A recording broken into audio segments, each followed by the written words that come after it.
Hi, my name's Adam Adshead. I'm the head coach at Factory BJJ in Stockport, Greater Manchester. I'm a black belt under Chris Houter. This is Spencer Wells, he's one of my blue belts. Today we're looking at the back step guard passing system. And this is the third video in this series. We're going to focus on the submissions that you can work from this position. If you've not seen any of the other videos, do check them out. Video 1, we talk all about the basics, how we get to the position, what we can do to ensure that we can get the pass. Video 2, what we did then is we started to look at the common counter to this back step guard pass and how we can kind of get around that. And now, to finish off, we're going to look at two of my favourite submissions from this position. The first is going to be a knee bar, and then the second is going to be a toe hold. So, IBJJF rule set means that you can only do these at the brown and black belt levels, but in no-gi competitions and no-gi schools, it's a little bit different. So, do check with your coach about these before kind of playing them. So, to begin with, if we kind of just recap a little bit, for those who have missed the first two videos, we talked about entering the back step from this kind of knee cut position. And very common from an open guard standing position. Also, really common to get to it from a half guard.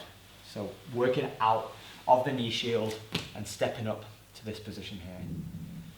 Whether he goes for the underhook, and that can act as a really good trigger for me to start to back step, or even if he's in quite tight, I like to put both hands above the head and I step back to the other side.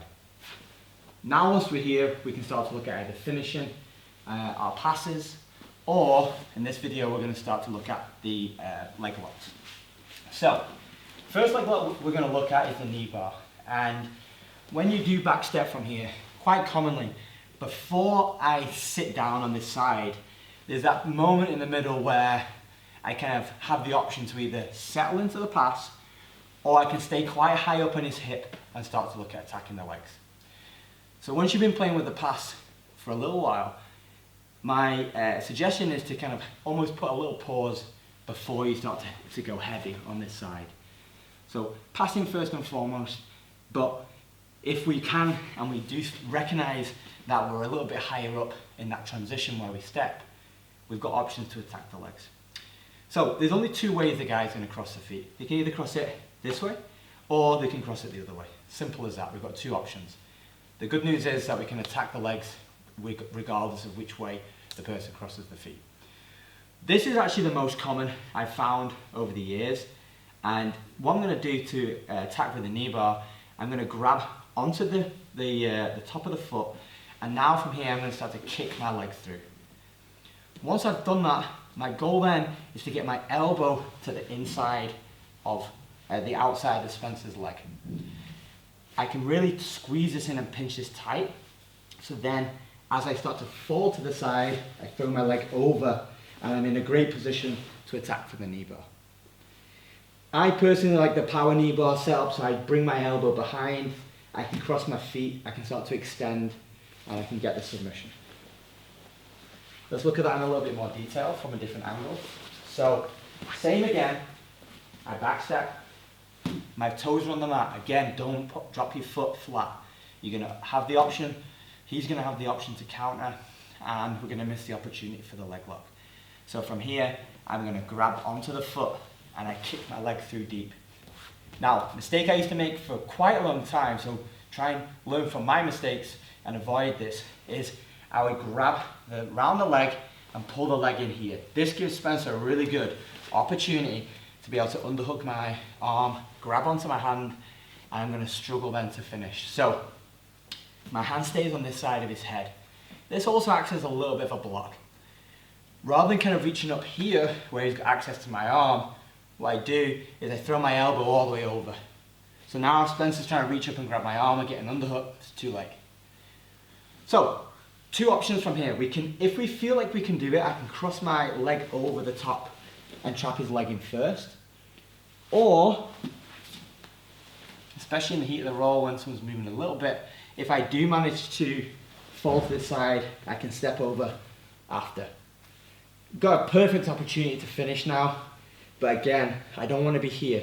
It gives him opportunities to reach up and grab this arm, and he's going to slow this and potentially kind of get rid of the chance that we're going to finish. So as soon as I'm here, I hide, my elbow right the way behind, my feet across, my knees are pinched, and rather than being low, I'm up nice and high, and then I can start to put that pressure on.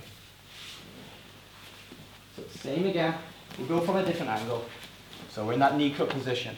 I back step. As soon as I back step from here, his feet are crossed. I shoot this elbow over, really pinching everything in tight. Again, don't worry too much about the order of this next bit. If I feel I can step over, great. If I don't, I can fall to the side, latch everything on nice and tight. My knees are tight, my feet can be crossed, or my heels can be digging in. But the most important bit is I hide this arm. Now if he's trying to grab this, it's too late. It's pretty much a done deal here, and the finish will come easily. So that's if the guy crosses the feet that way, and I'll be honest with you, that's the most common way that you're gonna get the submission from this pass, because it's the most obvious kind of way he's gonna cross his feet. If I'm in this position here, and if you spin around a little bit, what you'll see is if he's aware of the knee bar. So at this point here, he's hiding his foot. He's doing a really good job here, because now I don't have access to it. It's going to be difficult with the position I'm in and the base that I've got to try and strip this grip.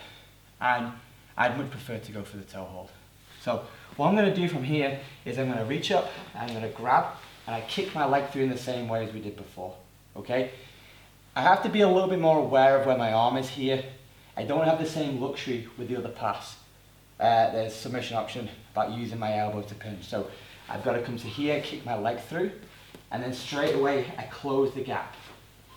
So watch this from this other angle. So once I'm in this position here, again, I've got my foot based well. I'm going to pinch everything in tight, so pulling his leg in, and I can grab onto the toes. So at this point here, my hands are really far away. So I've got to change that, because the toe hold is going to be working from this position. The way I keep this leg in, rather than him trying to use it to escape, I bring my elbow up and I pinch my elbow in tight. So it's going to be hard for Spencer to extend that leg, and it gives me the perfect option to go underneath for the toe hold. So two options from here. I can fall back this way and finish it, but my preference is I'm going to roll all the way over to the side and then start to apply the lock. As long as I'm heavy on this leg, I don't need to triangle my legs. I can just go heavy on this leg. Hands are going to be on the toes. I don't want to see his toes here, so cover those up, and I put my hand on top of my hand. He's going to want to try and extend, so I'm curling everything in. Head's in nice and close, and then I can put the toe hold on. So let's look at that again. So I back step here, he's crossing this way. And that's quite common, that you'll start to go for the knee bar, he'll feel the threat, and he'll hide the foot away. So as soon as I'm here now, I can grab on the outside, but the key is kicking that leg in, grabbing the toes, and getting my elbow over the top. So watch again. So we're here, I'm in this position. I also want him to think that I'm still going for the knee bar. He feels like he's safe, but we're going to switch it really quick. So my goal here, remember, is kick the leg through. I'm going to grab the toes, and I'm going to pinch everything in nice and tight. So once I'm in this position here, whether I've controlled with the hand or gone straight to the elbow, I lock up my figure four grip.